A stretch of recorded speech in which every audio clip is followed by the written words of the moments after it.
forgot to press the go live button. Let's start over again. Let's start Everyone, this is our beloved idiot. I'm so fucking Our dumb, brain is actually. big, but heart is not big, but heart and ass is in the right place. Alright, hi. I am here with everyone who okay, here's what this stream is about. So here's the big reveal.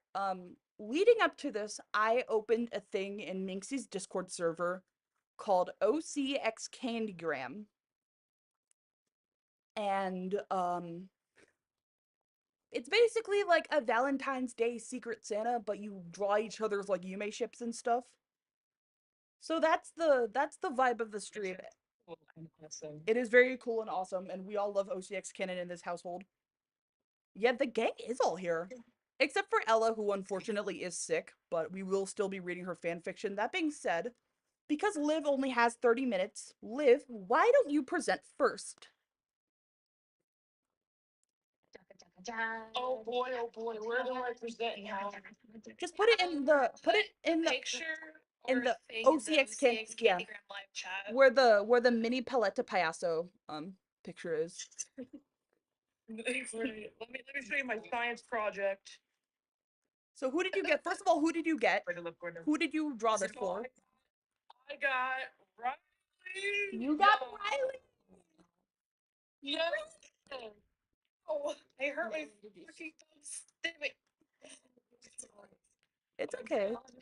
Candygram. Hold on, I'm trying to find it. Here, I got you. Okay. I got you, gorgeous. Here, give me. But he's doing something else at the moment, so. Alright, guys, for my science project. Let me see your science Oh, project. that's cute. It's cute.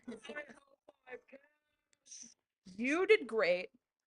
Oh, beautiful. Mwah. Very beautiful. Thank you. I'm 10 out of 10. I'm very shy, but it's very cute. Pers- Oh, I hope you love Personally, it so Thank much. you, thank you. Picasso, overrated. I would rather go to an art museum that has this in it. I'm really The actual art. Oh, you're making me blush. all right. And let me. Okay. Nope. Yeah. I'm gonna do that right now. I'm gonna do that right now. Thank you, So guys. Making me blush on this Valentine's Day. so Liv drew something for Rylie. Let me find it. She drew. This is what. Oh, yeah. I'm showing all of them on stream. I do my Yeah. precious OC. So this is what Liv drew for Rylie. Zoom it out a little bit more. Oh. Yeah, so this is what Liv drew for Rylie. And I'll give you guys all like a second to look at this because Liv, your person was Ella. Short man. Yes, short man indeed. How that I'm very sorry. The only issue with this is that he's so tall in this. Okay, headcanon, he's I'm standing on a table.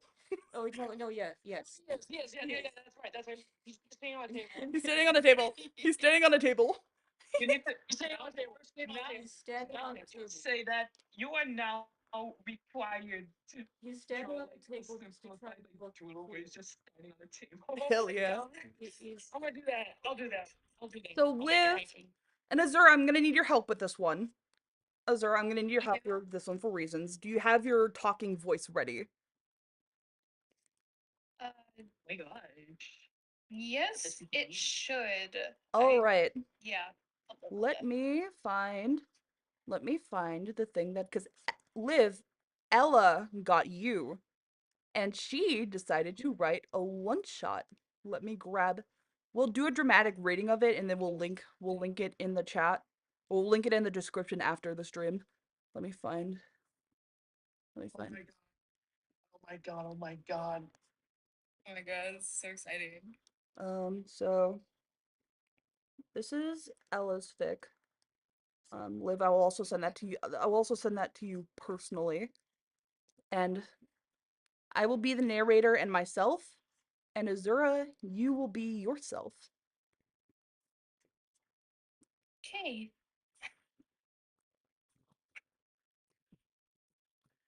All right, the potion date.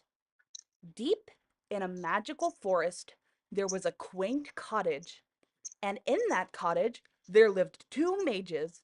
One of the mages was Jordyn, a fun loving gremlin who was fueled by nothing but chaos and 3 times the recommended amount of caffeine and pure chaos. The other one was Azura, an elf who was more level headed and kept Jordyn from doing anything that would hurt themselves or others by accident. A large cauldron bubbled in the center of the room as Jordyn grabbed various ingredients from the shelves, while Azura carefully stirred it to ensure it wouldn't boil over. Jordyn grabbed as many bottles as their arms could hold and placed them all on the table, practically vibrating with excitement. Azura saw all the bottles of ingredients, as well as the look on her partner's face, and it was at this moment she started to wonder if maybe Jordyn should have been the one to stir the cauldron. Do you even know what any of those ingredients are? Azura asked, cocking an eyebrow. Jordyn, with the biggest grin on their face, responded with, "No clue, but you and I are both going to find out when I put them all in. Is there a 50-50 chance that this could either turn out to be a miracle cure to every disease on the planet? Or cause of the next deadly plague? Absolutely! But the unpredictability is what makes it fun." Azura sighed, but she couldn't help but smile. You make it sound like some sort of messed up game show. I'd definitely watch it, but it wouldn't even last an entire season because there'd be casualties. Jordyn took a minute to think about the potential consequences of their actions, which gave Azura the smallest glimmer of hope that they would make a rational decision. However, fate took Azura's hopes and dreams and squashed them like a bug when Jordyn threw caution to the wind. Wait a minute, no. They didn't throw it. They spat in the face of caution, called it every name in the book, cursed its bloodline, salted its fields, and kicked it in the shin by throwing every single ingredient they took off the shelf, bottles and all, into the cauldron at once. It was at this moment Jordyn knew they fucked up. Luckily, this did not cause the newest deadly plague. That happened to in a very distant year of 2020. It was just a minor explosion of glitter, landing all over both of the mages, making them look like a kindergarten art project that was made with every single color of glitter known to man, and absolutely zero adult supervision. Azura stared at Jordyn with wide eyes, making them a little nervous, and worried that she was angry. However, she did something unexpected. She started to laugh. Jordyn took a sigh of relief and started to laugh as well.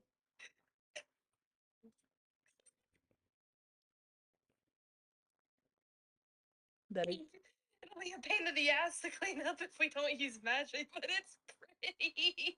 Azura said, barely able to speak due to how hard she was laughing. Honestly, great method acting.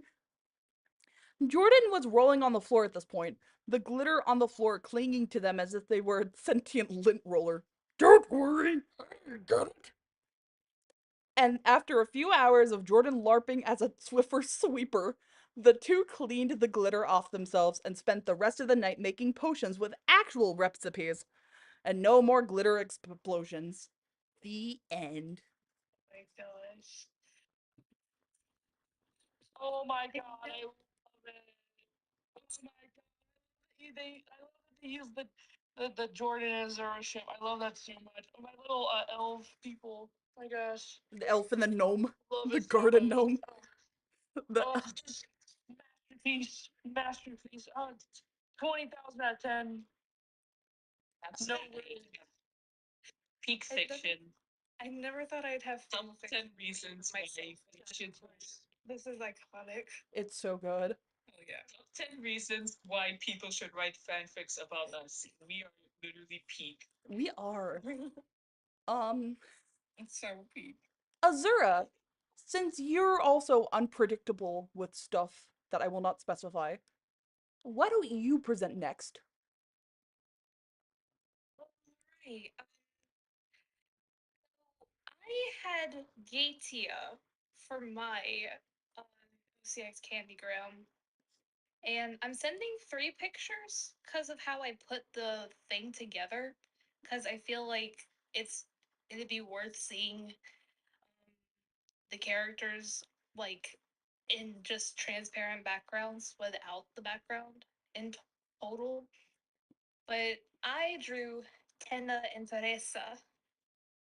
And I will be If showing that on fucking there it goes. and I will be showing that on screen right now. Okay, where is it? I don't know why it's not It's in loading.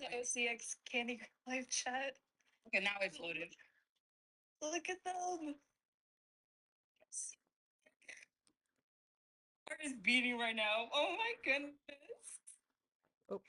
You have no idea how much I'm beating right now. What happened to my Oh my god. Oh no, This is amazing. I accidentally deleted the wrong What thing. happened? Oh, No, it's fine. I accidentally deleted the background of the stream instead of the Hold on. Let me fix it. Let me Jordan, you can't do like this to us. I'm sorry, I'm stupid. I'm sorry, I'm dumb as fuck. Okay, I fixed it. Whole TV, man. All right. Oh my god, the outfit that she's wearing is so cool. I like how it kind of looks like you're on the stage with Jordan.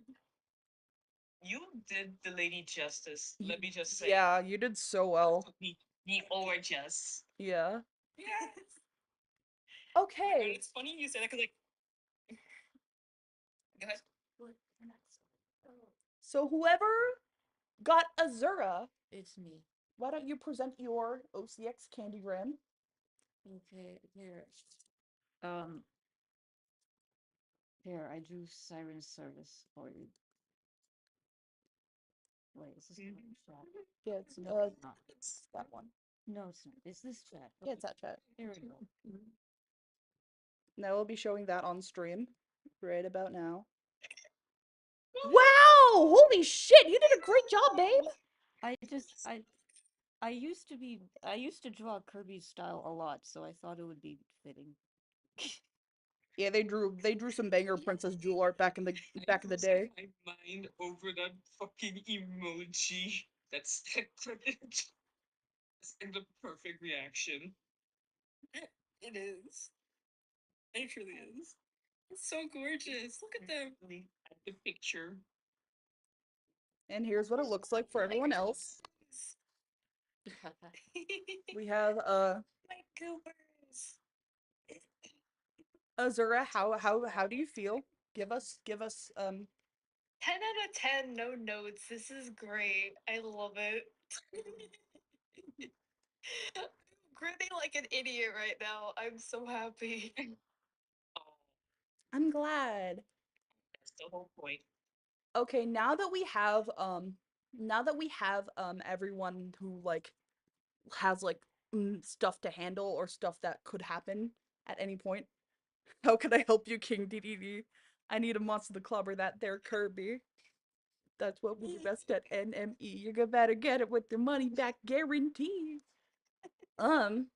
So who wants to? Okay, now that we have everyone who like we needed to get out first, who wants to go next? Can I go next? Yes. All right. The person who I got is none other than Snack.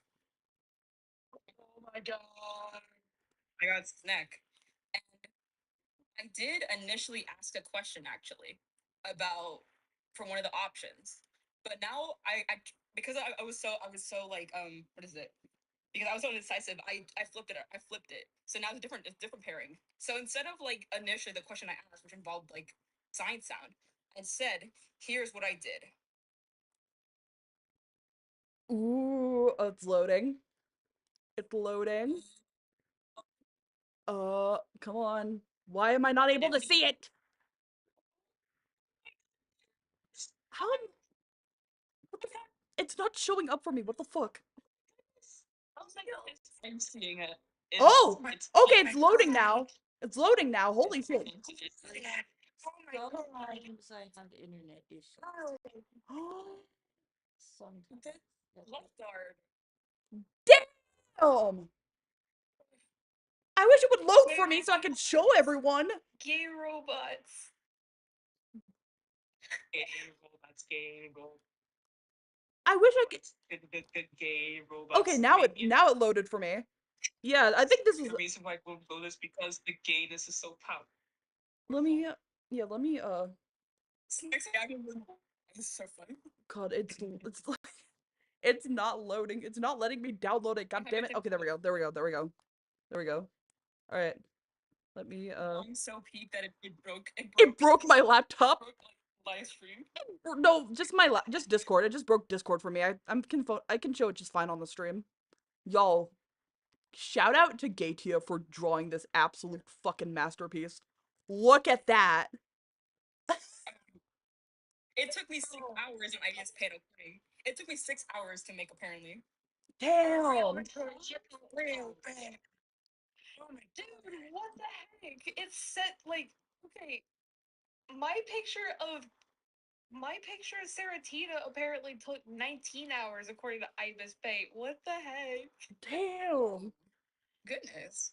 I don't know how long. Cool. Sneck said, I do have content. bro drew not one robot, not two robots, not three robots, but four robots. Now I would like to put out a public apology. I would like to put out a public apology. I did rig this so that Gaitia would get Snack because I knew those two were the only ones who knew how to draw robots. So I'm sorry for rigging it. It will happen again. I took my time into this. I mean, you rigged it and you didn't make sure to get a like free art from me. You fool. Gay I'll do that forward. next time. I'll do that next time. But I also speaking of rigging, before we got everything situated, Minxie was taking a while to get her lore doc in, because that's something we all needed. And because I'm the one who probably knows her characters the best, I took it upon myself to draw the candygram for Minxie. And I'm very proud of this one. And I did step out of my comfort zone for this because I've never drawn this pairing before. While the other two on the list I did draw.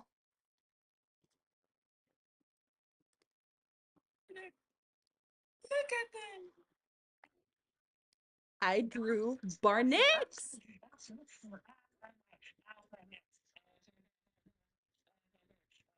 This is going into the folder. This is going on the fridge. This is being put in a museum.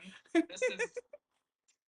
So yeah, I'm going to show this off to people on Tumblr because, of course. Yeah, you do that.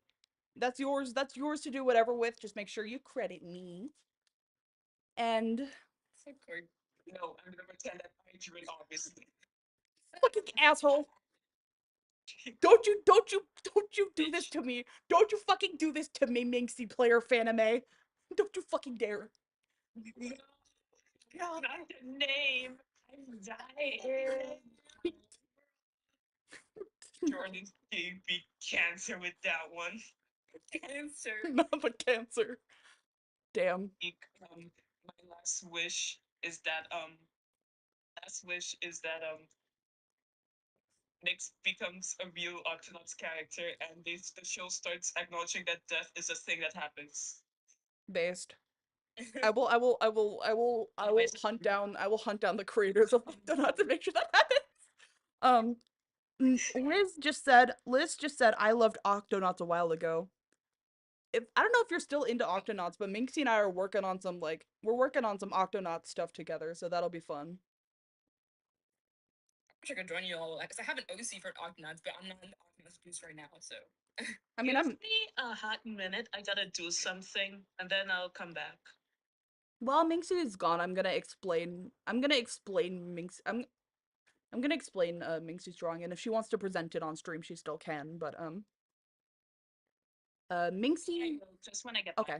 All right. Who wants to go next? Who are we still? Yes, I could probably go while we're waiting on Minxie, but I get embarrassed really easily, so I'm gonna deafen while you read mine. I'm sorry. No, it's good. Ooh, okay. I got Jordan, and so I wrote a. I wanted to use this as an opportunity to practice writing because I was really struggling with art. So I wrote a fic about Hazel and Silver going on a date for Valentine's Day. Yay! I'll oh, I can't wait to put out the Valley Girl accent. All right, Edgy Pop Date by Snack. Silver had only come to know a single consistent gift throughout his life. A voice murmuring for him to go and buy himself something nice as its owner shoved an immodest yet cold sum of cash into his hands and hurriedly guided him towards the exit. And when that exchange was over, she would retreat to the same meeting room. Conversations that even a pair of old deadbeats deemed too adult for Silver's ears. These days, Silver cradled something different. The hand that nestled within his own was much unlike his own. Warm and dainty, a fresh coat of fuchsia glimmering on long nails, not a single crack on manicured tan skin, despite the hardships those palms have lived through. He could still remember exactly how Hazel had looked at him when the topic of gifts first came up. You're kidding! Hazel had exclaimed. It's not a big deal, came to Silver's mind, but Hazel was having none of it. She wouldn't push him too hard, of course. Adjusting to being loved unconditionally after an entire lifetime of solitude was a tender and slow healing process. But some things simply couldn't go unremedied. And with their first Valentine's Day together coming up, the gears in Hazel's head unrusted as she plotted. Bro has to put the hamster wheels. The bro has to put the hamster wheels on. Silver could do nothing to protest or change her mind, but if Hazel intended to put her entire heart into this, then Silver would put in just as much effort to make it special for her too. And so, a week later, Valentine's Day rolled around. Hazel's orders were to meet her at the mall, and Silver's head spun from the sheer amount of preparation he had done ahead of time. Were the internationally sought after Johto chocolates that he'd picked up to her standards? Was he dressed appropriately? Or did he miss an unspoken dress code that staunchly opposed studded belts and neatly ironed plaid over band tees? Did he set aside enough of his savings to spoil Hazel in return? He'd hate to leave Hazel disappointed after everything she'd done for him. Spotting those familiar blue curls near the entrance of the building made his unease spike, before shaking his head and settling back down. Shit, I lost my place. He was being ridiculous. Even if he was nowhere near accustomed to this, Silver refused to fall behind or give it anything but his best. And Hazel, dense as she was a genius at recognizing sincerity. He pushed his fears aside and marched toward her. Hey, Silver addressed, prompting Hazel to turn around. Actually seeing her facing him sent his heart racing once again. Her curls framed her soft face and draped over her shoulders, drawing Silver's gaze to her black dress. Layers upon layers of white ruffles rested beneath the skirt, drawing out its length until it reached the middle of her thigh. Simple in its design, yet Hazel always had a way of looking good in nearly anything. He wondered if, for a moment, he'd somehow arrived underdressed, despite the fact that he had more layers. But he didn't get the chance to dwell on that thought for too long. Hazel exclaimed, giving Silver a tight hug, pressing a quick, chaste kiss to his cheek. Happy Valentine's Day! Silver bit back the urge to chastise her for drawing attention to themselves upon realizing that they were far from the only sappy couple here. Happy Valentine's Day, he grumbled uncomfortably, kissing her forehead in return. I got you something. It's not a big deal or anything, but. A squeak of excitement left Hazel as he handed her the box of chocolates. No way! Aren't these like the crazy fancy ones? She scrambled to open the lid, Scanning over each treat, no two pieces were alike, differentiated by a unique combination of shape, drizzle, and flavor, and stored separately in a neat little lattice within the heart-shaped container. Yeah, did you expect less? Amused, Hazel closed the box again, tucking it into her bag for now as she reached for Silver's hand. I'm just totes happy that this means a lot to you, too. Of course it matters to me, Silver murmured, barely audible over the chatter and bustle of everyone around them. If it's important to you, then it's important to me too. His throat tightened with the weight of his honesty, but he pushed through. I love you, and you look really great today. I don't want to ruin this for you. Hazel's smile softened at the edges, her thumb tracing the lines of the palm underneath. Aw, Sylvie, you could never flop this for me, because I love you too. And I can see how hard you're, like, trying. Then she enclosed her hand around Silver's and intertwined their digits. Are you ready to slay? Even if Silver's answer had been no, he wouldn't have been given a chance to act on it. Hazel's grip was caring, yet just firm enough to be guiding as they walked down the concourse together. You're so nervous. It's way too cute, she observed. But if you get too anxious, you'll like totally stress it all over, and that's no fun at all. And that's not fun at all. So Hazel trailed off, letting the scenery do the speaking for her as she stopped in front of Hot Topic. Silver didn't bother questioning if he really if he was really that stereotypical before stepping in, not letting go of Hazel's hand just yet.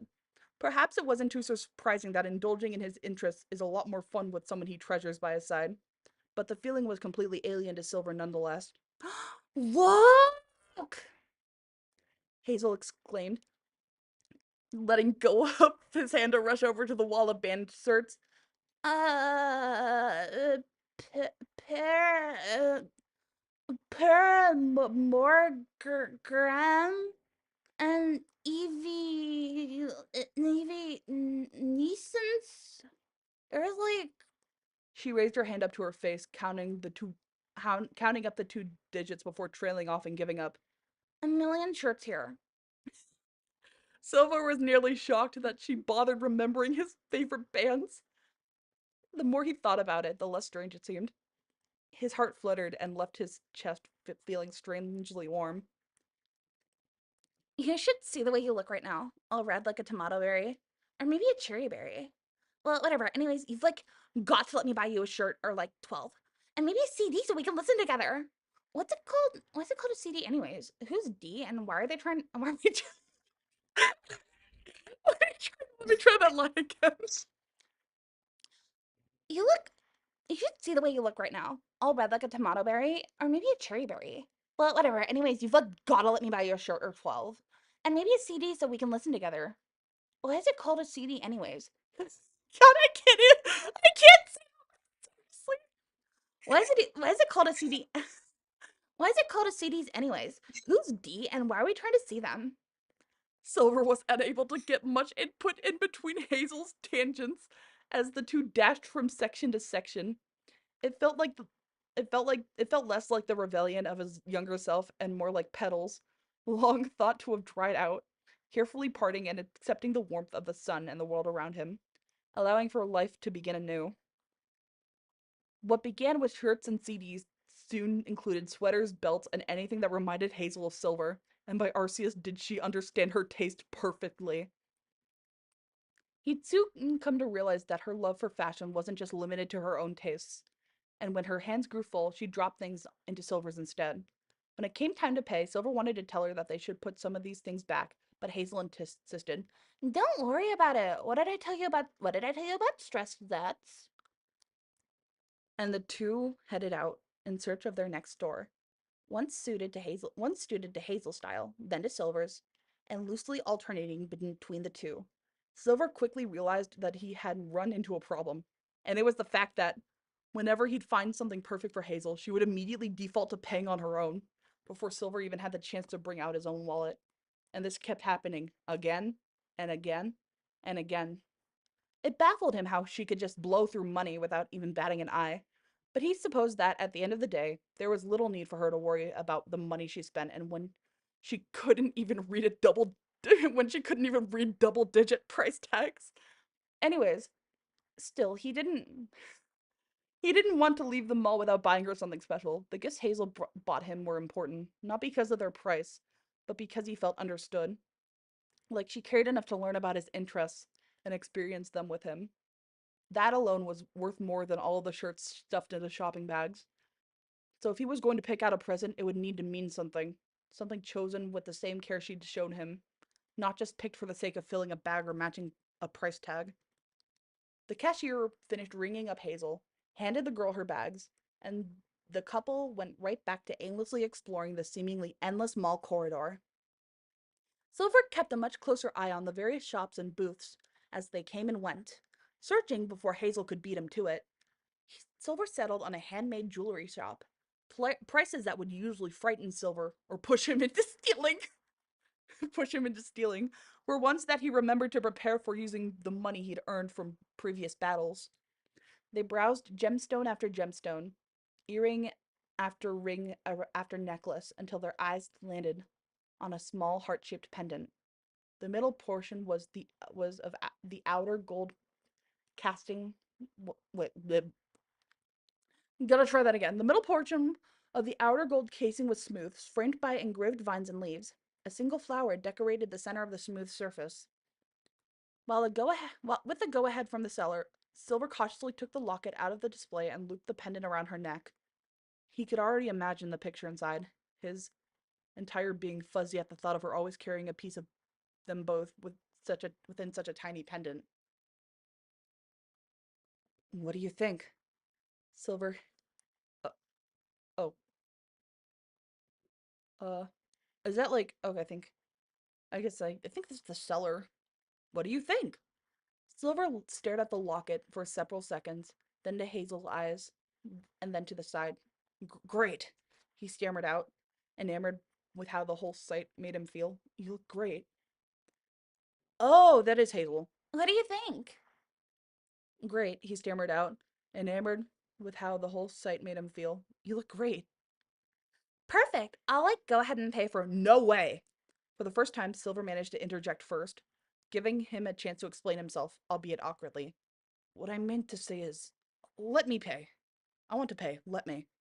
It wasn't just about repaying everything Hazel had bought him. He wanted to break away from feeling like gifts were transactional, to give and be given without it being dismissed after having it handed over without a second thought without a second thought. I wanted you to have something that lasts, Silver explained, handing her a small box to safely store the pendant as he stuffed a receipt into his pocket. Hazel looked up, holding back tears pricking at her eyes. There was one final store left that Hazel wanted to visit, an import store. Near the back of the shop, past the snacks and blind boxes, located several shelves filled to the brim with dolls, many of which were Sanrio keychain plushies, an open favorite for Hazel's and a guilty pleasure of Silver's. I have the cutest idea ever, Hazel announced. Shoot, Silver responded. Why don't we pick a doll that reminds us of each other? Silver seemed confused by the premise until Hazel picked one up, a shifty-looking Murkrow with a keychain attached to his head. That's Murkrow is kind of a troublemaker, huh? But look at the cute little face. I bet he's a real sweetheart deep down and loves cute things no matter how much he says he doesn't. That's Silver began, though he found he didn't feel particularly defensive, or as he eventually trailed off. He scanned the sea of plushies until he landed on Hello Skitty. He wondered if the decision was too obvious, but she was Hazel's favorite for a reason. That sort of cheer and sweetness could cheer up anyone, just like Hazel did for him just by being near him. By the time they finished up their shopping for the day, both trainers' Poke Gear carried a memento of the other's assessment. At the food court, Silver munched on a pry, watching the way Hazel fidgeted with her locket and swung her legs. She opened and closed it repeatedly, almost as if she expected something new to show up inside. Hey, Sylvie, I think we should take a picture right now, and then put it in the necklace as soon as we can. It looks all sad and lonely, which is not how I feel at all. Yeah, it won't be lonely for long, Silver stammered, a dumb smile on his face. Hazel giggled at the sight, and Silver still had yet to find it himself to be defensive. He felt warm, safe, understood, despite the sense of unfamiliar, uh, despite the sense of unfamiliarity that lingered. But Silver supposed he could get used to the uncertainty, if it meant getting to overwrite the coldness of early childhood with memories of the girl he loved the most instead. The end. Oh, this is so cute. I love it. Thank you, Snack. It's so cute. I will definitely be linking that after the stream too. Listen, I just remained mute just so I won't disturb Jordan with dramatic reading. It's so well written. But that was real good actually. That was amazing. Yeah, Snack, you have a gift, Snack. You have a gift, and always write stuff. It's morally correct. Thank you for I'm writing. trying, man. I'm trying. Thank you for writing my dumbasses.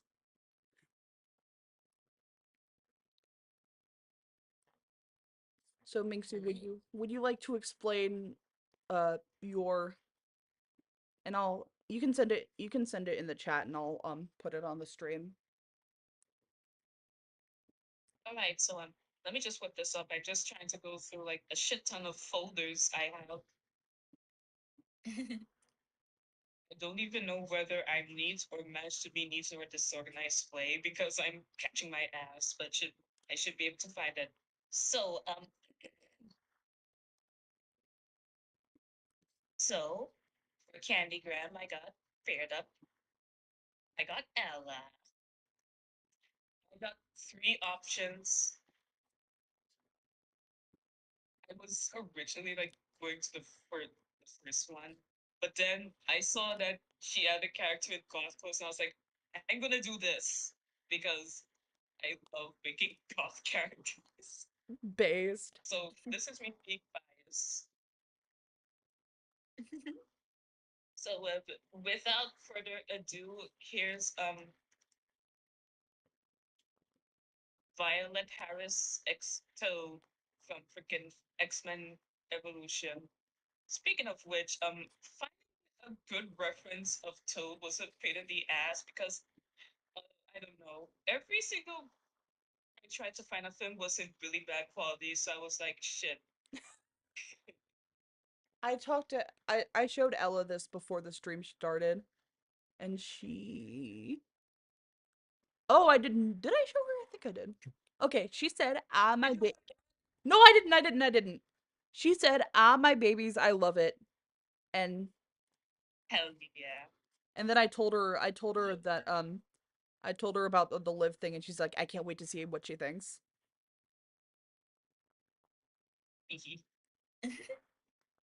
Is that everyone?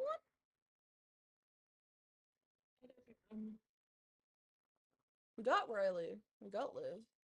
Ella's not here. We got Azur. We got Gatia. We got Snack.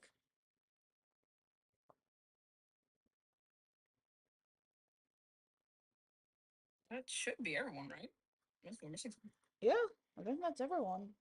It's good to see like um, yeah, there it is. So I think that's it. All right. Sick. Because my laptop is dying because I'm stupid and dumb, I'm going to end the stream here. But I don't mind. I don't mind jumping in the voice call later after I get home. So thank Hell you yeah. all for watching. Oh yeah, for context for the viewers, I'm at Riley's house doing this, so. Anyways, thank you all for watching, and I hope you guys had as much fun as I did.